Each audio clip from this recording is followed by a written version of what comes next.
Listo. Nuevamente, buenas tardes a todos los que se van conectando. Sean bienvenidos esta tarde para una conferencia, una charla de un nivel, híjole, de verdad, no es por presumirles, pero a cargo del doctor Álvaro Cuauhtémoc Sánchez, que es neumólogo con alta especialidad en enfermedades pulmonares intersticiales difusas. Es apasionado de las APIs o anormalidades pulmonares intersticiales, y la charla del día de hoy así está titulada: APIs, el elefante en la sala, y es para mí un honor presentarlo. Él es neumólogo con alta especialidad en enfermedades pulmonares intersticiales difusas, actualmente adscrito al Instituto Nacional de Enfermedades Respiratorias y de nuestro equipo multidisciplinario, de nuestro staff de neumólogos y también en el área académica, sumándose a lo que es el área de enseñanza e investigación aquí en CREPID, Centro de Referencia en Enfermedades Pulmonares Intersticiales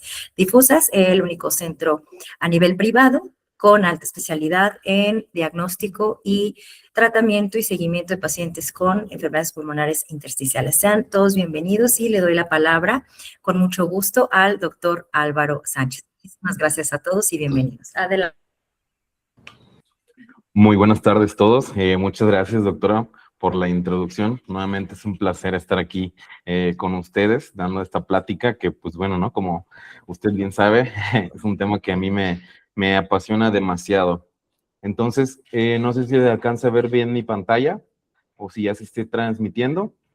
El tema de hoy, como bien dijo la doctora en la introducción, pues vamos a hablar de algo que se llama anormalidades pulmonares intersticiales, y quise ponerlo como el elefante en la sala, ¿no? Yo espero que al final de la plática pues se explique bien por qué.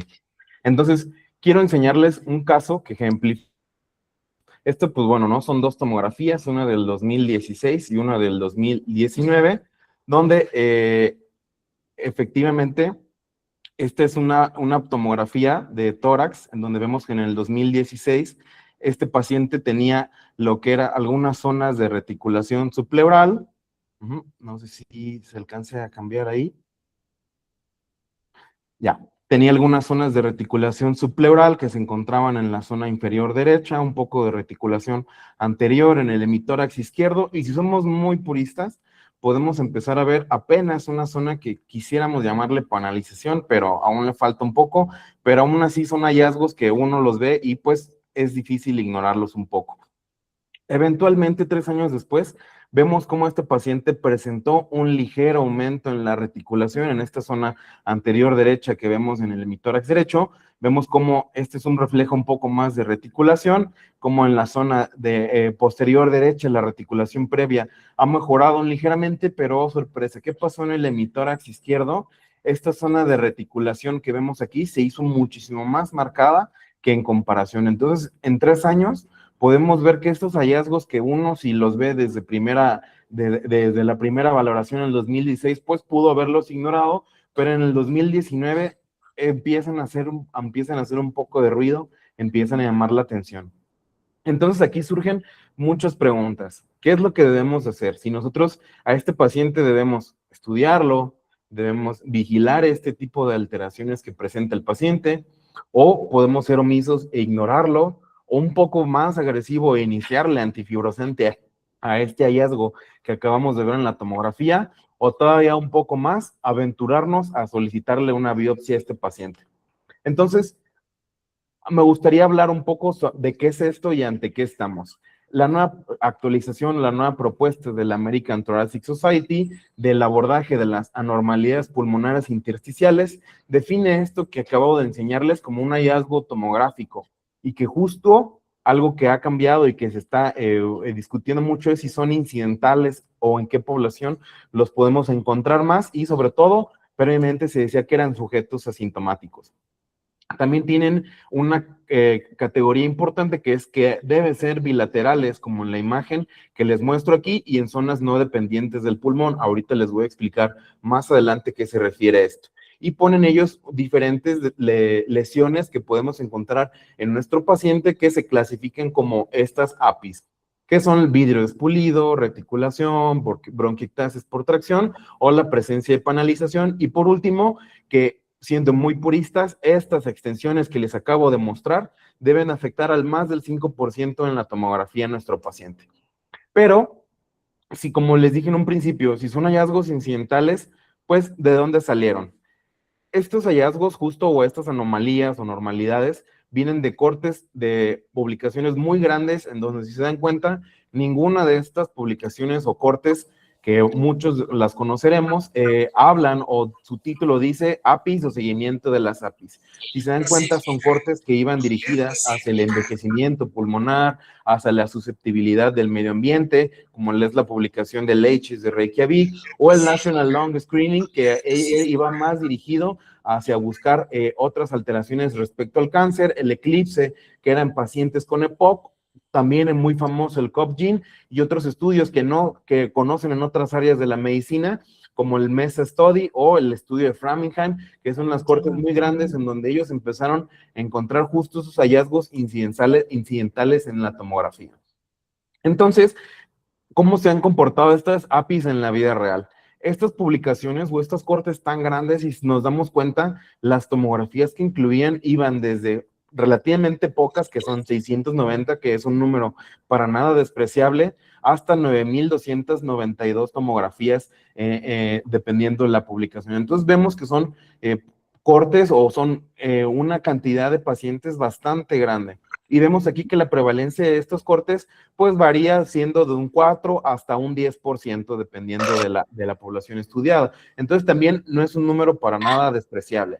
También importante es que estos trabajos, con su gran seguimiento longitudinal, encontraron progresión en un 20 hasta en un 43% de los casos en el periodo de seguimiento. También, por último, encontraron que estos sujetos tenían mayor mortalidad, que los sujetos que tenían unas APIs presentaban un riesgo de morir hasta 2.7 veces más, dependiendo de la corte revisada. Entonces, de ahí viene una de las primeras publicaciones que hace un llamado para estudiar las APIs, que es esta que salió en el 2019 por el grupo del doctor Gary Honeycake, en donde ellos hablan sobre las APIs y hacen una analogía que me parece muy bonita, lo comparan con una frase del doctor Dennis Burkitt, este irlandés que trabajó mucho pues con el descubrimiento del linfoma de Burkitt y también hizo muchos trabajos en relación a salud pública, y ellos encontraron, o más bien ellos comentan en este trabajo, que justo una manera más dirigida de atacar o prevenir estas APIs es simplemente poner rejas en el barranco en vez de poner ambulancias esperando a que todos los carros caigan. Y hace esta analogía sobre qué es lo que hemos estado haciendo antes del conocimiento de las APIs, cómo hemos esperado a que nuestro paciente progrese para entonces hacer lo que dice aquí en esta imagen, una intervención tardía, que son síntomas establecidos, una fibrosis bien marcada, o que ya nuestro paciente tenga una buena respuesta al tratamiento y su calidad de vida y su pronóstico sea muy malo. Entonces, sale esta aplicación en donde ellos dicen, existe la necesidad de continuar, de ponernos de acuerdo, de estandarizar esto, y en el 2020 se hace la primera, que muchos la hemos de conocer, en donde ellos hacen la primera estandarización de la definición de las APIs, que es la que ya les mostré al inicio, más del 5% de extensión de la fibrosis y con las lesiones que ya le mencioné. Y proponen que estas lesiones deben de haber vidrio despulido, una panalización, deben de tener bronquiectasis por tracción, reticulación subpleural o quistes que no sean enfisematosos. Luego la categorizan en fibrótica y una distribución no pleural y no subpleural. Y esto nos lleva a 3 tipos o categorías. Aquellas que son no subpleurales, como vemos aquí, vemos en el círculo azul cómo refleja un grado de afectación intraparenquimatosa. Vemos aquí estas zonas de vidrio espulido y algunos nódulos centrolobulares. En el corte B, que son diferentes pacientes, en el corte B, estas cabezas de flecha reflejan lo que es una alteración subpleural, pero que no es fibrótica, es decir, solamente vidrio, que se expresan, que la encontramos en ambos hemitórax, y en el corte C, el ejemplo más aparatoso, que es la subpleural fibrótica, en donde vemos este sujeto las zonas de panalización, algunas bronquiectasias por tracción que afectan el hemitórax izquierdo, tanto en la porción posterior como en la porción anterior, y esto se llama subpleural fibrótica. Pero bueno, pues si son hallazgos incidentales, ¿qué tiene de relevancia? Ahorita vamos a ver qué importa. También ellos nos dicen en el papel Fleischner que no todo lo que nosotros encontremos como anomalía va a ser y nos dicen que no meter como una API. Y justo aquí habla de esto que les decía, de zonas no dependientes del ejemplo clásico que vimos mucho ahí en el instituto, fue estos osteofitos de localización paravertebral que se ve en el corte A de la imagen, en donde vemos aquí estos osteofitos que simplemente podrían parecer una alteración, pero son consecuencia de esta cicatriz que ocurre a nivel paravertebral. Entonces, esto no es una API, también en sujeto que los centrolobuliares y que fuma, que está relacionado aquí, también debemos descartarla como API, y aquellos sujetos que, por ejemplo, claro, es un sujeto que tiene un patrón de neumonía intersticial bronquiolocéntrica como consecuencia de una microaspiración, estas opacidades en vidrio despulido o que tienen un patrón de árbol en gemación que son consecuencia de microaspiración, tampoco debemos de incluirlas como una API. Entonces, claro que importa la clasificación, ya que aquellos sujetos que tenían más fibrosis o un mayor grado de reticulación en la tomografía, pues se sabe que tienen un peor desenlace. Y existen estas dos publicaciones muy importantes que reflejan esto. Esta de la izquierda es un trabajo del ATS, en donde ellos trabajaron en un subgrupo específico que son los subpleurales no fibrótico y encontraron en 15,000 sujetos, en 155,000 sujetos, el 2.1% tenía estas APIs y el 81% correspondía a no fibróticas, y encontraron que, por supuesto, aquellos que tenían más edad tenían más APIs y los que tenían reticulación tenían un riesgo de hasta de 1.9 veces más de progresar respecto a aquellos que no tenían esta localización subpleural. Por otro lado, en este trabajo, que también es muy bueno, que ellos trabajaron justo con la corte del COP-GYN, encontraron en 5,295 sujetos, 582 sujetos que tenían esta clasificación de API. Y por supuesto trabajaron con un índice que se llama bronquiectasis por tracción y encontraron que a mayor índice, recordemos que este índice va del 1 al 3, que a mayor índice, aquellos que tuvieron un índice de 2 a 3, tuvieron una mayor mortalidad de hasta 3.8 veces más respecto a aquellos que tenían un TBI o un índice menor a 2. Por otro lado, esto es importante, ya que se ha discutido mucho. Las APIs son en sujetos que están asintomáticos, pero hay muchos trabajos, muchas publicaciones donde estos sujetos no están solamente asintomáticos, tienen deterioro de la capacidad pulmonar, tienen deterioro en diferentes pruebas de función pulmonar, tienen deterioro de los síntomas y, por supuesto, también se asocian a una menor distancia en la caminata en los 6 minutos y una mayor desaturación durante esta prueba. También se asocia que los sujetos que tienen estas APIs tienen más riesgo de exacerbaciones en EPOC, más riesgo de cáncer de pulmón y, por supuesto, pues más riesgo de mortalidad. Y por último, hay contextos en quienes podemos considerar la aparición de estas APIs. En aquellos sujetos que han recibido inmunoterapia, estos muy de moda los inhibidores del checkpoint, o la radioterapia, o inclusive sujetos que se han sometido a cirugía pulmonar y tienen APIs, tienen mayor riesgo de que su cirugía tenga complicaciones pulmonares perioperatorias. Entonces, esto nos dice que este hallazgo, más que tratarse de un hallazgo, de una imagen que nosotros estamos viendo en el paciente, esta imagen ya está empezando a impactar en la calidad de vida de nuestro paciente, en las pruebas pulmonares y, por supuesto, en el desenlace. Entonces, esto nos lleva a una pregunta. ¿Cuál es el significado biológico de las APIs? ¿Realmente ante qué estamos? Entonces, como les quiero enseñar aquí en esta imagen, yo entiendo esto que es como la punta del iceberg. Acá, encontrarte una API, estás ante algo que no sabes con certeza hacia qué puede progresar. Hacia una EPIT subclínica, es decir, un sujeto que tiene hallazgos en la tomografía, pero que nunca desarrolla manifestaciones o que nunca desarrolla un impacto significativo en las pruebas de función pulmonar. También un sujeto que tiene esta API puede progresar a una EPID asociada a enfermedad de tejido conectivo o en un menor porcentaje hacia una fibrosis pulmonar idiopática, que es la madre de todas las intersticiales. Entonces, algo que se ha discutido también mucho es si realmente esto que está pasando nos va a llevar a un EPID o no. Algo que discutía mucho con mi maestra durante la alta especialidad era si nosotros estamos ante un pulmón que está envejeciendo o estamos ante un pulmón que se está enfermando. Entonces, hay muchos trabajos que respaldan ambas teorías.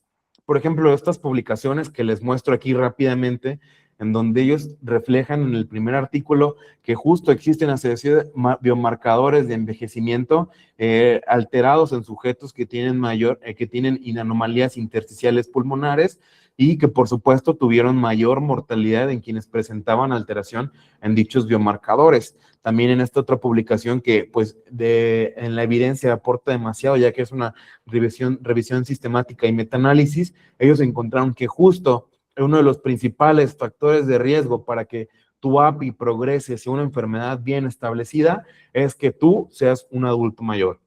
Y por último, este otro trabajo que me parece muy bueno, que nosotros como neumólogos, cuando un paciente nos dice, nuestro paciente, yo me expongo a esto, trabajé en minas, trabajé con piedra, trabajé con sandblast, etcétera, nosotros inmediatamente pensamos o esperamos que nuestro sujeto pueda tener daño o por lo menos algo en la tomografía, y no siempre es así. Este trabajo en sujetos que tenían exposición a asbesto encontraron que sus APIs, en este modelo estadístico que usaron, encontraron que sus APIs se asociaron, la aparición ocurrió más por la edad que por la misma exposición al asbesto. Entonces esto nos hace pensar que quizás podríamos estar ante un pulmón que está envejeciendo. Por otro lado, existen trabajos muy buenos, para nada despreciables, en donde ellos han encontrado factores que se han repetido en sujetos que ya tienen fibrosis pulmonar, y nos hace pensar que quizás también, porque no estamos 100% seguros todavía, quizás también estamos ante un pulmón que se está enfermando. Entonces, por ejemplo, esta primera publicación que les muestro aquí es un trabajo muy bonito del New England, en donde ellos tomaron la corte de Framingham, que pues sabemos que es una corte grandísima, y encontraron las mutaciones o de lesiones o polimorfismos en el MUC5B, que hacían que, pues, por supuesto, este fuera anómalo y que tuvieran más riesgo de progresión a una enfermedad pulmonar establecida y, por supuesto, un riesgo de hasta 2.3 veces más de que tengas la lesión del MUC5B y una API para que tú fallezcas. Este otro trabajo muy bueno que se hizo en el INERI, que le da mucho peso porque es de los pocos trabajos que hay en población mexicana, ellos también encontraron alteraciones en las metameloproteasas, que nos habla de que quizás a nivel intersticial nuestro sujeto tiene una mayor activación de los fibroblastos de forma temprana y que realmente no podemos hacer mucho. Por último, existe ese trabajo que es del equipo del doctor Axelson, que también publican mucho en anormalidades, en donde ellos estudian este perfil proteómico en los sujetos que tienen las APIs. Ese también es un trabajo muy bonito, porque ellos tomaron a las cortes de COPGene, Eclipse y HS, trabajaron con estas tres cortes y propusieron un modelo proteómico en donde encontraron justo alteraciones en el MUC5B y en la proteína D del surfactante. Entonces, el hecho de que este resultado sea replicado en 4 cortes muy grandes es muy acertado para pensar que quizás son sujetos que se están enfermando y que realmente no podemos aportarles mucho. Posterior, se han descrito diversos factores de riesgo para que el hecho de que tú tengas una API aparezca y, por supuesto, progrese. Si tú eres una persona que tiene artritis reumatoide, esclerosis sistémica o una miopatía inflamatoria o inclusive síndrome de Sjögren, pues tienes un factor de riesgo, 1, para que puedas tener una API y 2, para que tu API pueda progresar. También, si ya tienes una API o no la tienes y fumas, pues esta API puede aparecer, y si fumas, tu API puede progresar. También sujetos que tienen una exposición ambiental, hay trabajos muy bonitos en donde ellos relacionan la exposición del medio ambiente respecto a la aparición de fibrosis. También si tuviste alguna vez quimioterapia, radioterapia, sobre todo a nivel del tórax, pues tu API puede aparecer o progresar. Y por último, un factor de riesgo muy fuerte, si tienes antecedentes familiares de fibrosis pulmonar, tienes un riesgo de hasta 67% de que tú tengas un API, lo cual es un número para nada despreciable, muy elevado. Entonces, este ejemplo aquí nos enseña que en 20 años, en 2 años, tu API puede progresar en un 20% y en un periodo de 5 años, tu API puede progresar hasta en un 40%. Estamos hablando de que si te encuentran esta API a los 60 años, a los 65 años, existe un riesgo de 40% de probabilidad de que tu API ya haya progresado a una enfermedad pulmonar bien establecida y entonces ya tengas una peor calidad de vida, un deterioro y tengas que recibir, pues bueno, ¿no? Tratamientos, etcétera. Entonces, este esquema bonito me ayuda a ejemplificar un poco cómo es que este pulmón, pues normal, cuando tiene un hallazgo que ocupa más del 5% de la fibrosis, ya se llama de afectación en la tomografía, ya se llama un API y cuando aumenta la reticulación, aumenta las bronquiectasis por tracción o hay más panalización, nuestra API se vuelve una EPIT. Comúnmente, las APIs tienden a volverse un patrón new o un patrón de neumonía intersticial no específica, una neumonitis por hipersensibilidad o en un menor porcentaje una neumonía intersticial de aquellas que no son clasificables.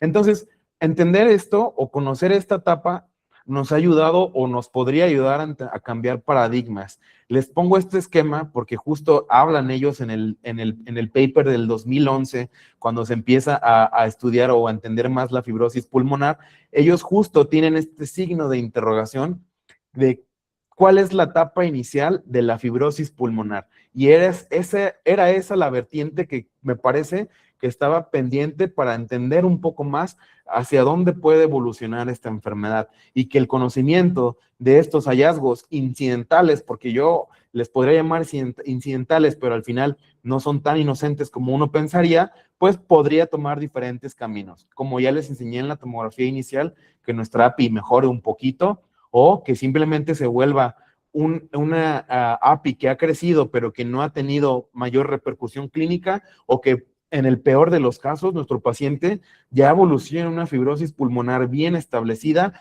o inclusive alguno de los casos, una de aquellas que no son FPI, que son idiopáticas. Entonces, entender esto, conocer que existe una etapa preclínica en nuestros sujetos con FPI, podría ayudarnos a quizás ser un poco más insistentes, sobre todo en aquellos pacientes que tienen factores de riesgo para que tengan estas APIs.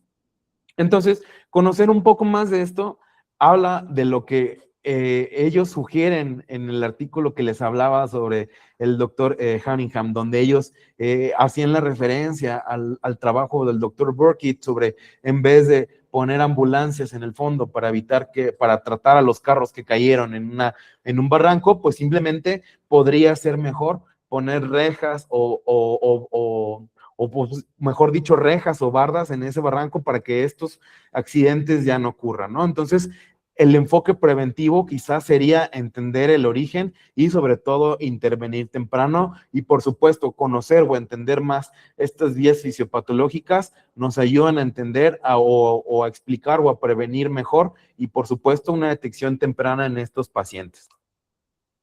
Entonces, ¿qué pasa cuando encontramos esta API y en qué punto podemos llamarle a esta API una enfermedad? Entonces, retomando, la API es toda aquella que tenga estas lesiones y que ocupa, que afecte más del 5% de cualquier zona pulmonar, que no haya evidencia de alguna enfermedad y esta API ya se clasifica como enfermedad pulmonar intersticial cuando aparece al menos uno de los siguientes, que es que nuestro sujeto ya presente aparición de síntomas, que su disnea sea atribuible a la PID, que presente tos o empeoramiento de estos síntomas. Algo que se ha discutido mucho es los síntomas en las APIs. Recientemente en el nuevo estándar del 2025, ellos dicen muy puntual que nuestro paciente, el hecho de que tenga síntomas, no lo excluye como una API. En este nuevo estándar, dicen que si tu paciente de inicio ya tiene síntomas y en tu seguimiento estos síntomas aumentan, entonces ya puede tratarse de una enfermedad pulmonar intersticial. 2, que le hagamos PFRs o pruebas de función pulmonar a nuestro paciente y encontremos alteración en cualquiera de estas, en la capacidad vital, en la capacidad pulmonar total, una caída del LCO o simplemente que cumpla criterios de fibrosis pulmonar progresiva o que ya le hagamos una nueva tomografía a nuestro paciente y que encontremos más panalización o unas zonas de reticulación bien establecidas, o ya de plano que podamos ver un patrón new, por ejemplo, bien establecido en la tomografía. Aquí a la derecha les tengo dos ejemplos de un sujeto que inicialmente tenía estos hallazgos por tomografía. Si vemos, tenía unas bronquiectasias por tracción, estos quistes que podrían, bueno, más bien estos hallazgos en tomografía que podrían confundirse como quistes subpleurales, que quizás podrían tratarse más de algunas bronquiolectasias por tracción, que quizás en un principio podríamos verlas como muy inocentes. Le hicieron PFRs a este paciente, estaba asintomático, tenía una FBC bastante modesta de 129% y una DLCO de 82%. Pero ¡pum! ¿Qué pasa 7 años después? Este mismo sujeto que tenía este hallazgo mínimo, vean cómo tiene esta zona de este patrón new muy bonito, muy aparatoso en la tomografía. Veamos cómo tiene estos quistes bastante abigarrados. Y aparte de esto, no solo eso, ya nuestro sujeto estaba asintomático y 7 años después el paciente perdió el 69% de su función pulmonar y el 42% de su DLCO. Entonces, nos habla de un impacto muy importante en nuestro paciente. Quizás en la primera imagen podría haber tenido 60 años y en la segunda 67 y aún sigue siendo un adulto joven. Entonces, en el nuevo estándar ellos ya proponen ahora sí que conductas o pautas a seguir en los pacientes con estos hallazgos y ponen diferentes condiciones. Primera, que todo sujeto que sea fumador, que se someta a un screening de cáncer de pulmón, ya tienes justificación para hacer tu screening para buscarle hallazgos en la tomografía. Es decir, si el paciente dice, no, pero es que yo no tengo nada, o algún comité de ética te dice que no se puede porque el paciente está sano, si es para tamizaje de cáncer de pulmón, está bien justificada hacer esta tomografía en búsqueda de las APIs en fumadores. 2, también en pacientes que ya les diagnosticaste alguna conectivopatía, artritis, esclerosis, alguna miopatía, está justificado hacerles una tomografía basal, por lo menos alguna vez en su vida, dice mi maestra, hacerle una tomografía a los pacientes que tienen estas enfermedades. También sujetos que tienen alguien con fibrosis pulmonar de primer grado, a partir de los 50 años, ya debes de hacerles una tomografía en busca de alteraciones. Por otro lado, también hacen énfasis en que se han trabajado mucho con el MUC5B en esta población. Sin embargo, ellos dicen que nosotros no hagamos esta prueba genética de rutina a todos los pacientes, ni tampoco nos aloquemos ni andemos midiendo telómeros en esta población. Por otro lado, también respecto a lo clínico, nos dicen que evaluemos de forma inicial los síntomas para poder darle un seguimiento longitudinal para ver cómo se comporta esta tos, si esta disnea aumenta de un MMRC1 o un MMRC3, y por supuesto, hacer pruebas de función pulmonar, hacer pruebas basales de tal forma que busquemos que este paciente tenga un empeoramiento. No es normal que un sujeto con una API de repente pierda 10% de FBC o de DLCO. Entonces, no es para nada normal y está bien justificado hacerles pruebas de función pulmonar a aquellos pacientes. También no está justificada la biopsia. Hay trabajos de anatomía patológica, de biopsia en estos pacientes que uno podría decir, bueno, pues ¿cómo los biopsiaron? Pues si uno los revisa, son sujetos que se murieron, son sujetos que se biopsiaron por otra cosa, como cáncer de pulmón, que es lo más común, o son sujetos que se sometieron a una resección por trasplante. ¿Y qué hacemos cuando las encontramos? Pues bueno, si ya con certeza no tiene síntomas, no tiene alteración en las PFR, sabemos que hay que hacerles tomografía cada 2 a 3 años. Entonces, por último, ellos proponen este algoritmo de seguimiento, en donde el paso 1 es buscar o hacer un screening de esta población y ponen población en específico. Aquellos sujetos en quienes se busca cáncer de pulmón o son candidatos a tamizaje de cáncer de pulmón, aquellos sujetos quienes se diagnosticaron de una enfermedad de tejido conectivo o, por supuesto, personas o adultos que tienen más de 50 años y que tienen un pariente de primer grado con fibrosis pulmonar familiar, son indicaciones para hacerles screening en busca de estas APIs a nuestros pacientes. Entonces, hacemos la API y, oh sorpresa, la encontramos. Tenemos nuestra ILA incidental, como ellos dicen aquí. Y entonces hacemos nuestra primera evaluación, que es evaluar los síntomas. la tos, si tienen disnea al ejercicio, por supuesto, buscar que estos síntomas, y ellos lo dicen muy bien en esta guía, buscar que estos síntomas se asocien a esta causa, porque luego hay pacientes que tienen reflujo, descarga posterior y están con tos, y resulta que la tos tiene otro origen. Entonces, aquellos que el síntoma es atribuible a esto, se hace una evaluación inicial y posteriormente un seguimiento longitudinal. Factores de riesgo, muy importante, aquellos que tienen enfermedad de tejido conectivo o antecedente familiar son quienes más se debe de hacer énfasis en estudiar estos factores de riesgo, que ahorita se los voy a mostrar aquí a la derecha, que son las características de APIs de alto riesgo. Y por último, buscar la reducción de riesgo, es decir, que el paciente deje de fumar, que si se expone a algo, hay que tratar de reducir lo mayor posible la exposición y, por supuesto, lo típico de los neumólogos, que son las medidas generales, vacunación, no fumar, etcétera. Entonces, viene la última parte del algoritmo en donde ellos dicen cuál es el seguimiento de la API prevalente. Entonces nos ponen una evaluación basal donde nos dice, si tu sujeto no tiene ninguna de estas características, le vuelves a hacer la tomografía en 2 a 3 años. Pero si tiene factores de riesgo como antecedente de fibrosis, edad avanzada, exposicional, tiene alguna conectivopatía, en algún lugar del mundo le midieron el MUC5B y encontraron la variante promotora y está alterada, también en algún lugar del mundo le midieron los telómeros y estaban acortados, son factores de riesgo para que tu API progrese, o aquellos que tienen una panelización bien establecida o las subpleurales fibróticas o la reticulación subpleural son factores de riesgo para que nuestra API tenga que ser vigilada más estricta. Y es ahí cuando ellos recomiendan un seguimiento de 6 a 12 meses. Y por supuesto, si nuestro paciente ya presenta lo que es síntomas o criterios de una enfermedad pulmonar per se, intersticial per se, entonces ya hay que tratarla y abordarla como lo que es una enfermedad pulmonar intersticial.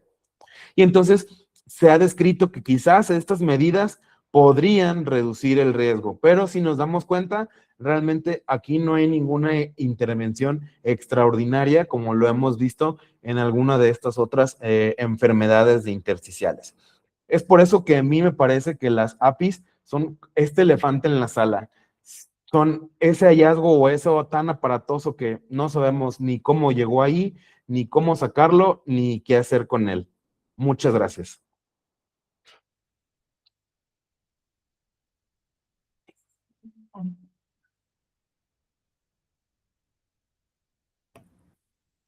Muchísimas gracias, doctor Álvaro. Como se los prometimos, una charla de verdad de un nivel impresionante, un análisis exhaustivo. Es un tema que al día de hoy sigue generando muchas preguntas, mucha polémica y sobre todo a nosotros como neumólogos que en nuestro día a día podemos llegar a encontrarnos con este tipo de alteraciones de manera incidental, o en qué casos sí vamos a llegar a ese punto por el que estamos impulsando investigación, estamos reforzando la educación médica continua en cuanto a que los pacientes con enfermedad pulmonar intersticial, en algún momento el sueño de todos los neumólogos sea que lleguen en una etapa mucho más temprana de la enfermedad, a lo que nos dirigimos en cuanto a que estos pacientes puedan tener mejor expectativa de vida y sobre todo, pues bueno, evidentemente con una buena calidad de vida. Entonces, muchísimas gracias y nuevamente muchas felicidades, doctor Álvaro. Es un placer tenerte siempre acá con nosotros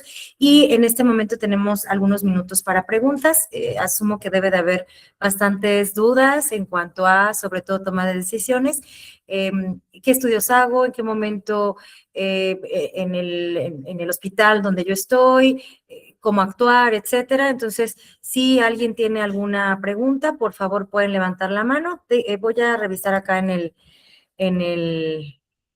el chat si hay alguna pregunta. Felicitar al doctor Álvaro por su excelente ponencia.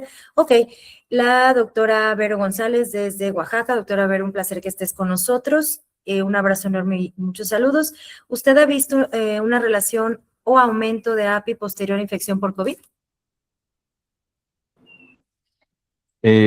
Muchas gracias por la pregunta, Verónica.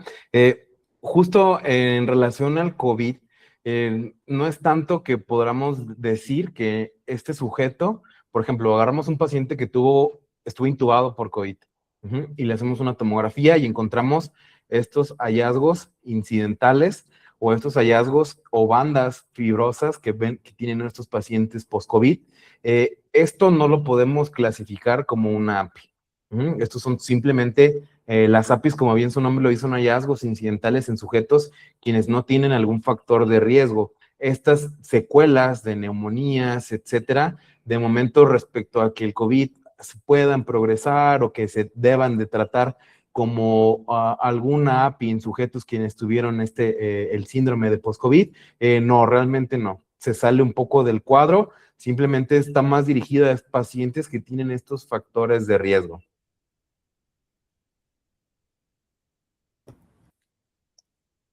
Muchas gracias, doctor Álvaro. No sé si haya alguna pregunta adicional. Un placer, doctor Avero. Si alguien se anima a hacer alguna otra pregunta en torno a lo que es las lesiones que llegamos a ver o alteraciones que llegamos a ver tomográficamente hablando posterior a una infección grave por COVID en pacientes que tenían un pulmón aparentemente previamente sano, previo a la infección por COVID, yo lo que puedo compartir tal vez, y creo que es la mayoría de la experiencia que tenemos eh, como, como neumólogos, es que si interrogábamos de manera exhaustiva en cuanto a sintomatología previa a infección por COVID en aquellos pacientes que negaban absolutamente todo, asumiendo que tuvieran un pulmón sano, el 99% de los pacientes de estas características tenían una resolución completa en cuanto a la sintomatología, dejaban el oxígeno suplementario, rehabilitación pulmonar y muy probablemente algunas lesiones, como comenta el doctor Álvaro, probablemente fibróticas, fibrocicatrizales, pero que durante el seguimiento por lo menos a un año, a algunos pacientes hasta año y medio o 2 años, ninguno de estos pacientes durante el tiempo de seguimiento volvió a presentar síntomas, la función pulmonar se conservaba y pues también tomar en cuenta que dentro de los antecedentes heredofamiliares, como uno de los factores de riesgo es lo que comentó el doctor Álvaro, tener siempre presente que no haya familiares de primer grado afectados por algún tipo de enfermedad pulmonar intersticial difusa, ¿no? Entonces, al día de hoy no tenemos evidencia de que COVID tenga o sea un factor de riesgo para una enfermedad pulmonar intersticial que pudiera progresar a lo largo del tiempo, ¿no? Entonces, el doctor Irán, buenas tardes, excelente ponencia.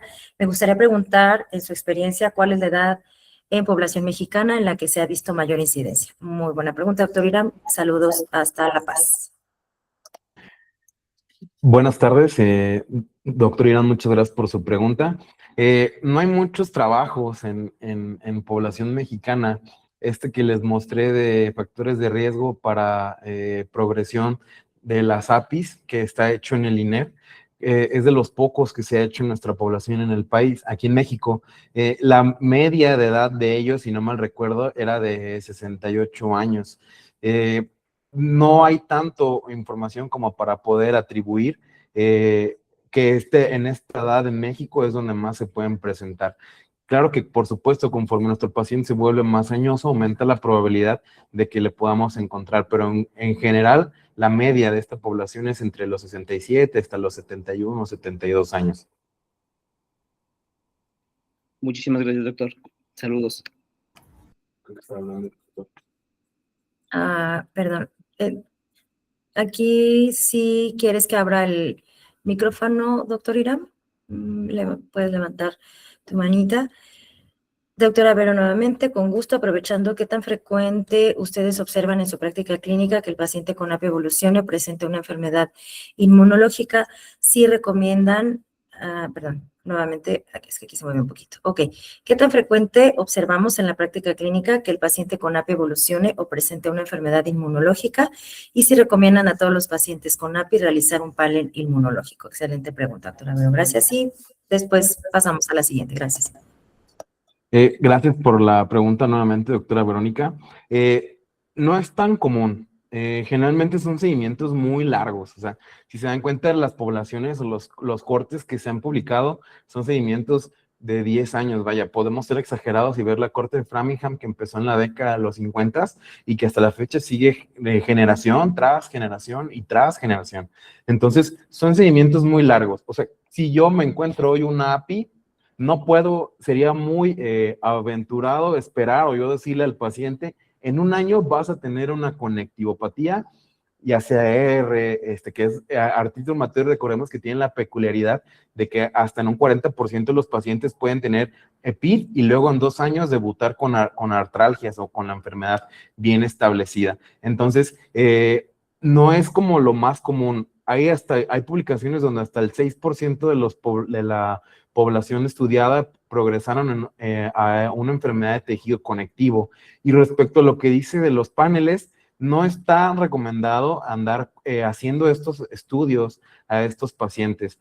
Hay pocos trabajos, hay uno muy bonito que trabajan con APIs y anticuerpos antinucleares en pacientes que tienen APIs, EPOC y los autoanticuerpos, y encontraron pues como un factor de riesgo de que las APIs tuvieran más estos anticuerpos antinucleares, pero recordemos que las APIs también van en relación con la edad y que los ANAs o los anticuerpos antinucleares, por ejemplo, se asocian también con el envejecimiento. Es esperado que el adulto mayor, hasta en un porcentaje considerable, pueda tener anticuerpos antinucleares positivos y realmente no significar nada. En conclusión, tenemos nuestra API, no es necesario andar pidiendo paneles a menos de que encontremos alguna justificación clínica. Muchas gracias, doctor. Gracias, doctor Álvaro. Con base en nuestra experiencia, bueno, en lo personal, pues desafortunadamente son pacientes que ya acuden con sintomatología, que ya acuden con datos tomográficos y funcionales respiratorios compatibles con EPID, y en particular aquellos familiares de pacientes, familiares de primer grado de pacientes que preguntan, doctora, ¿yo qué recomendaciones tengo que seguir si mi papá tiene esta enfermedad? ¿No? Ahí justamente es enfocarnos en los factores de riesgo que comentó el doctor Álvaro para poder guiar a nuestros pacientes en qué momento es recomendable hacer una tomografía de alta resolución, y si esta está normal, pues solamente dar ese acompañamiento, ¿no? En cuanto a qué es lo que debemos de vigilar en cuanto a síntomas, no dejar pasar la tos, que es uno de los síntomas más importantes, o a veces la disnea, que muchos pacientes llegan a asumir como, es que tengo sobrepeso, me faltó el aire, pero no le hice caso. Entonces nada más es como enfatizar en aquellos síntomas compatibles o sobre todo factores de riesgo que pudieran presentarse en familiares de primer grado. La doctora Guadalupe Vázquez Tapia, buena tarde, excelente plática. Me gustaría preguntar, en un paciente con API y algún hallazgo inespecífico de autoinmunidad como artralgias, ¿se debería pedir panel inmunológico como hallazgos, en hallazgos supongo, como patrón reticular o panal? O sea, esto o sea, si tenemos un paciente con API, clínicamente algo inespecífico como artralgias, y si debemos de pedir algún panel inmunológico, si hay retículo o panal, o solo vigilar y hacerlo hasta que progrese. Gracias por la pregunta, doctora Guadalupe. Sí, esa también es una buena pregunta, ¿no? Porque luego pasa que nuestro paciente con API, de repente ya empieza con artralgias, rigidez o hasta Raynaud. Entonces, y que en la tomografía le encuentras zonas de panal, alguna zona de reticulación. Es ahí cuando debes de buscar alguna causa de esa conectivopatía o de esos síntomas de enfermedad autoinmune. Ahora, si le haces pruebas de función pulmonar y están deterioradas, pues bueno, ¿no? Ya entonces ahí debes de ser un poco más estricto y vigilar a tu paciente. Si en algún punto paciente, esas APIs progresan o esas pruebas de función pulmonar están deterioradas o con un mayor deterioro, o lo encuentras más sintomático, entonces quizás ya puedes estar presente entre una enfermedad pulmonar intersticial difusa, y ahí está la indicación de tratarlo. Pero de mientras, no hay mucho que hacer cuando encontramos un API en este contexto. Es decir, tratarlos, darles antifibrosante, etcétera, por la gran carga sintomática que confiere el antifibrosante, no está recomendado.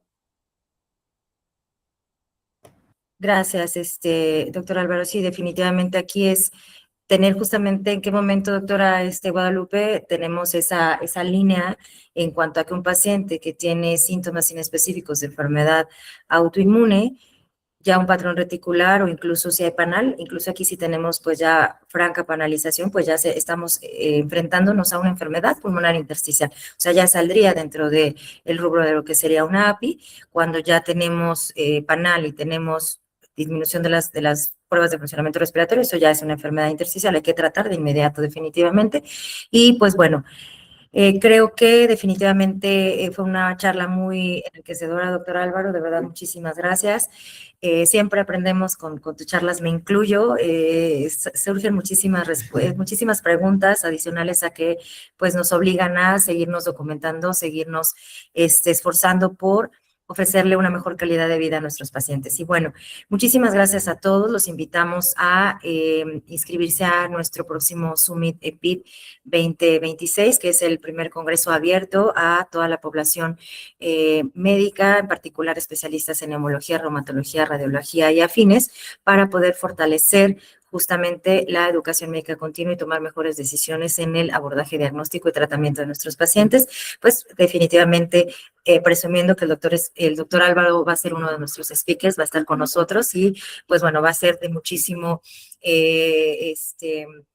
valor académico, esperando nos puedan acompañar. Va a ser en la Ciudad de México, 9 y 10 de octubre, y estamos también ya por lanzar el registro también para una inscripción en línea. También vamos a tener el evento en línea, con la diferencia del presencial que vamos a tener talleres de imagen, rehabilitación y paliación dentro de lo que es la modalidad presencial.